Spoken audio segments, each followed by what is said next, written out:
Bom dia, boa tarde, boa noite, meu querido irmão, meu querido amigo. Seja bem-vindo a mais um podcast da Igreja Unida de Cristo. Esse nosso ambiente formativo virtual, onde nós estamos desenvolvendo uma série de encontros, falando, abordando os principais temas que são fundamentais para a vivência da nossa igreja, da nossa comunidade, do nosso grupo de cristãos. Seja bem-vindo a esse nosso ambiente, esse nosso encontro virtual.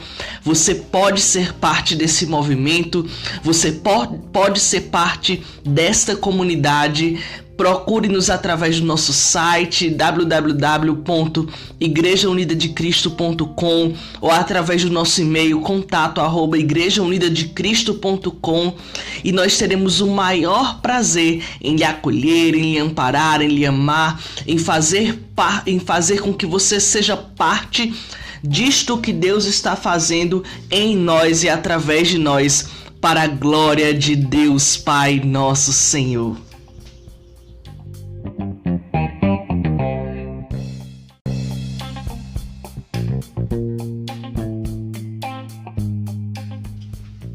E agora, querido irmão, se você me permite, eu vou estar lendo algumas passagens de Gênesis capítulo 1 que vão nos servir de base para a reflexão que nós vamos vivenciar através desse nosso encontro. Diz assim, Gênesis 1:1: No princípio Deus criou os céus e a terra. A terra era sem forma e vazia, e havia trevas sobre a face do abismo. Mas o Espírito de Deus pairava sobre a face das águas. Deus disse: haja luz, e houve luz. Deus viu que a luz era boa, e fez separação entre luz e as trevas. E Deus chamou a luz dia, e as trevas noite. E foram-se a tarde e a manhã, o primeiro dia. E disse Deus: haja um firmamento no meio das águas, que faça separação entre águas e águas. E Deus fez o firmamento, e separou as águas que estavam debaixo do firmamento das que estavam por cima dele. E assim foi. E o firmamento Deus chamou o céu. E foram-se tarde e amanhã, o segundo dia. E disse Deus: ajuntem-se num só lugar as águas que estão debaixo do céu, e apareça o continente. E assim foi. E ao continente Deus chamou terra, e ao ajuntamento das águas, mares. E Deus viu que isso era bom. E disse Deus: produza a terra os vegetais, plantas que deem semente e árvores frutíferas, que segundo suas espécies deem fruto, que contém as suas sementes sobre a terra. E assim foi. E foram-se a tarde e a manhã, o terceiro dia. E disse Deus: haja luminares no firmamento celeste, que para fazerem separação entre o dia e a noite, eles de sinais, tanto das estações como dos dias e dos anos. Sirvam eles de luminares no firmamento celeste, para iluminar a terra. E assim foi. E Deus viu que isso era bom. E foram-se a tarde e a manhã, o quarto dia. E disse Deus: produzam as águas cardumes de seres vivos, e voem as aves sobre a terra, abaixo do firmamento do céu. Então Deus os abençoou, dizendo: frutificai e multiplicai-vos, enchei as águas dos mares, multipliquem-se as aves sobre a terra. E foram-se a tarde e a manhã, o quinto dia. E disse Deus: produza a terra seres vivos segundo suas espécies, gados, animais que rastejam e animais selvagens, segundo suas espécies. E assim foi. E Deus viu que isso era bom. E disse Deus: façamos o homem à nossa imagem, conforme nossa semelhança. Domine ele sobre os peixes do mar, sobre as aves do céu, sobre o gado, sobre os animais selvagens e sobre todo animal rastejante que se arrasta sobre a terra. E Deus criou o homem à sua imagem, a imagem de Deus o criou. homem e mulher os criou. Então Deus os abençoou e lhes disse: frutificai e multiplicai-vos, enchei a terra e sujeitai-a, dominai sobre todos os peixes do mar, sobre as aves do céu e sobre todos os animais que rastejam sobre a terra. E assim foi. E Deus viu tudo quanto fizera, e era muito bom. E foram-se a tarde e a manhã, o sexto dia. Esta é a palavra do Senhor, e nós somos gratos a Deus por isso. Queridos irmãos, hoje nós podemos nos deparar no nosso encontro com as seguintes perguntas: de onde foi que você surgiu? Quem foi que te criou? E se nós somos criados por alguém, esse alguém nos entregou, nos deu uma responsabilidade diante da criação? O que você acha da natureza e de todas as coisas criadas? Pois é, queridos, o ser humano, ele sempre buscou descobrir de onde surgiu e quem o criou. Logo no primeiro versículo da Bíblia, podemos encontrar essa resposta. Gênesis 1:1 começa com uma declaração simples, mas profunda. No princípio, Deus criou os céus e a terra. A narrativa bíblica mostra que em 5 dias Deus foi pondo em ordem e criando todas as coisas naquele universo. Ele criou a luz e as trevas, criou o céu, criou os mares e os continentes. Na terra, Deus ordenou que fosse produzida vegetação com plantas frutíferas. Deus criou o dia e a noite, e pôs o sol para governar o dia e a lua para governar a noite.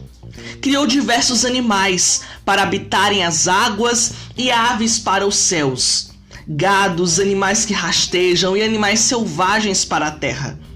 E em toda a sua criação, Deus pôde afirmar que era tudo bom. Mas todos os detalhes por ele criados apontavam para algo que seria criado no sexto dia, quando a Bíblia nos diz: e Deus criou o homem à sua imagem, a imagem de Deus o criou, homem e mulher os criou. Mas por que Deus criou os céus e a terra? E por que no sexto dia criou o humano? Muitos pensam que Deus criou tudo que existe porque de alguma maneira sentia-se só e desejava compartilhar da companhia de outro alguém. Mas tal ideia não resiste a um simples exame do texto bíblico. Gênesis nos diz que, disse Deus, façamos o homem à nossa imagem, conforme a nossa semelhança. O plural presente em façamos e nossa indica que Deus não estava só.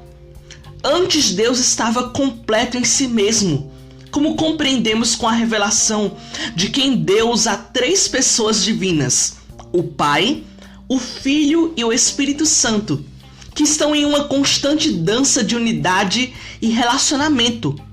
Logo, Deus não necessitava do homem, nem muito menos de nada que existia ou que viria a existir no universo, para completar-se ou dar-lhe algum senso de plenitude. Afinal, ele mesmo é a própria plenitude. Antes, Deus vivia em um relacionamento tão profundo, tão intenso e tão vívido de amor em si mesmo, que precisava transbordar desse amor. Foi então que Deus criou a humanidade, para demonstrar a ela e a tudo que havia no universo como uma demonstração desse eterno e vívido amor. Antes que tudo existisse, Deus já era. Ele criou tudo, porque ele desejava criar tudo. Nós viemos dele, somos sua geração, e para ele retornaremos. Essa certeza nos dá uma paz que infelizmente muitos não têm. Confiando nessas palavras, podemos descansar em Deus.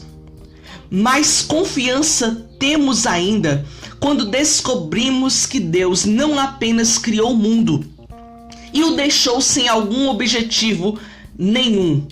Antes, ele nos dotou de uma grande responsabilidade. Gênesis diz: frutificai e multiplicai-vos, enchei a terra e sujeitai-a. À medida em que Deus nos deu essa grande responsabilidade, também nos deu grande capacidade para cumpri-la. A humanidade tem usado dessa capacidade tanto para coisas boas como para ruins. Tudo depende de como usamos a capacidade que Deus nos deu. Isso é uma grande responsabilidade. Queridos, o Criador, ele trouxe tudo à existência através da palavra. Em outras palavras, tudo que é visível veio a existir daquilo que é invisível, como diz Hebreus 11, versículo 3. Como pode ser possível algo passar a existir do nada? Como pode um ser eterno e invisível criar tudo aquilo que é visível e temporal? Nossas mentes limitadas não são capazes de compreender isso. Precisamos ter fé para crer, e essa fé somente Deus pode nos dar. O apóstolo João reconhece Jesus como a palavra criadora de Deus, no grego logos. Ele declara que a palavra já existia no princípio. Ela estava com Deus e era Deus. João capítulo 1, versículo 1. Jesus é a palavra que se fez carne e habitou entre nós, como diz o versículo 14. Por isso, entendemos que através dele tudo foi criado, como nos diz Colossenses capítulo 1, versículo 16. Mas não para por aí.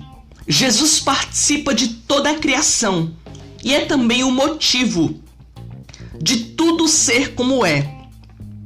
Ele nos mantém com vida e nos dá tudo aquilo que precisamos para viver.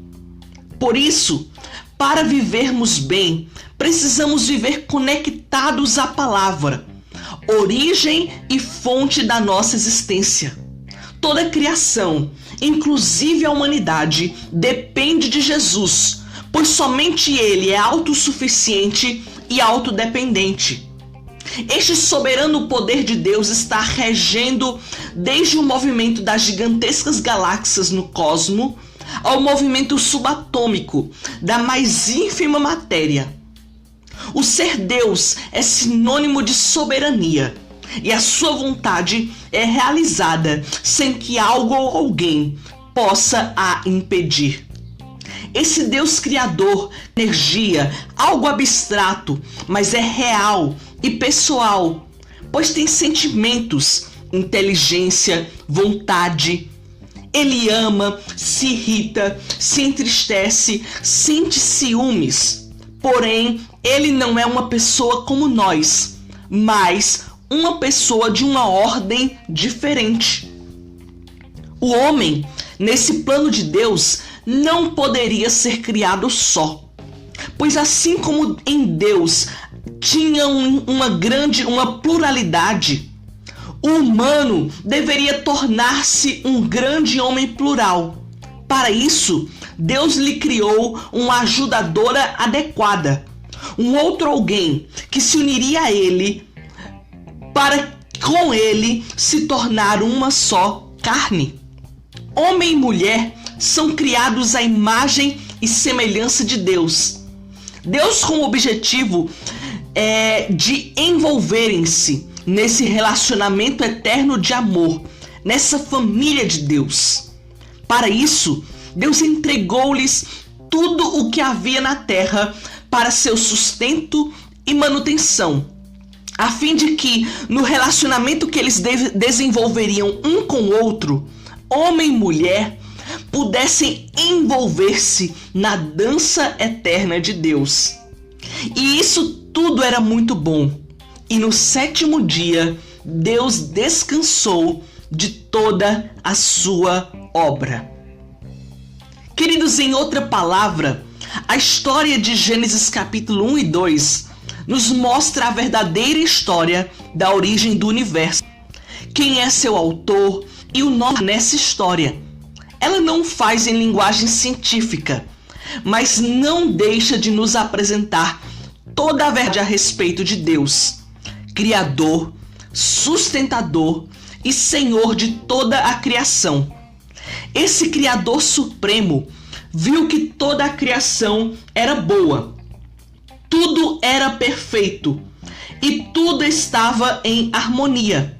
Nada havia de errado, e foi assim que Deus fez céu e terra. Queridos, diante dessa reflexão poderosa, nós somos convidados a nos perguntar em nossa lida diária: por que Deus nos criou realmente? Qual a nossa responsabilidade para com a criação de Deus? Por meio de quem e para quem tudo que foi criado foi criado? O que significa dizer que Deus é o nosso Criador e o nosso sustentador? E além do mais, que Ele é o Senhor da criação. Vamos orar e vamos agradecer a Deus por essas verdades preciosas que nós aprendemos nesse encontro para glória e louvor do nome do Senhor? Querido Deus e amado Pai, nós te somos gratos porque o Senhor nos criou. Nós te somos gratos porque o Senhor nos trouxe à vida. Porque o Senhor do nada nos chamou à existência. Porque o Senhor nos levantou do monturo. Porque o Senhor nos tirou do lamaçal e nos ergueu e nos fez ser quem somos. E se nós somos aquilo que o Senhor diz que somos. Porque da tua palavra nós viemos a existir. Porque pela tua palavra nós temos vida. Pai, muito obrigado, Senhor. Mas muito obrigado também, Senhor, porque o Senhor nos criou, mas o Senhor também nos sustenta. O Senhor nos dá tudo aquilo que nós necessitamos para viver. O Senhor nos providenciou toda a criação para a tua glória, para o teu louvor e para o nosso sustento, Pai. Nós te somos gratos, Senhor, porque em todas as coisas nós somos mais do que vencedores. Nós te somos gratos, Senhor, porque o Senhor tem nos dado um sustento de fé em fé, de glória em glória, Pai. Senhor, te somos gratos e te somos gratos porque o Senhor está conduzindo a nossa história. Nós estamos aprendendo ao longo desses encontros, dessa conexão, que há uma grande história se desenvolvendo. E essa grande história está sendo conduzida pelo Senhor. E nós te somos gratos, Pai. Nós te somos gratos por tudo que o Senhor tem feito, por tudo que o Senhor irá fazer, por todas as coisas, Senhor. Porque em todas elas nós cremos que o Senhor nos sustentará, que o Senhor nos abençoará, que o Senhor nos erguerá. Pai, nós te levamos essa oração por nosso Senhor Jesus Cristo, teu único Filho, que vive e reina contigo e com o Espírito Santo, e todos dizem amém e amém. Graças a Deus. Queridos, que o Senhor abençoe vocês. Tenha uma excelente semana, tenha um excelente tempo na presença do nosso Senhor. E até o nosso próximo encontro, para a glória de Deus Pai. Amém e amém. Graças a Deus.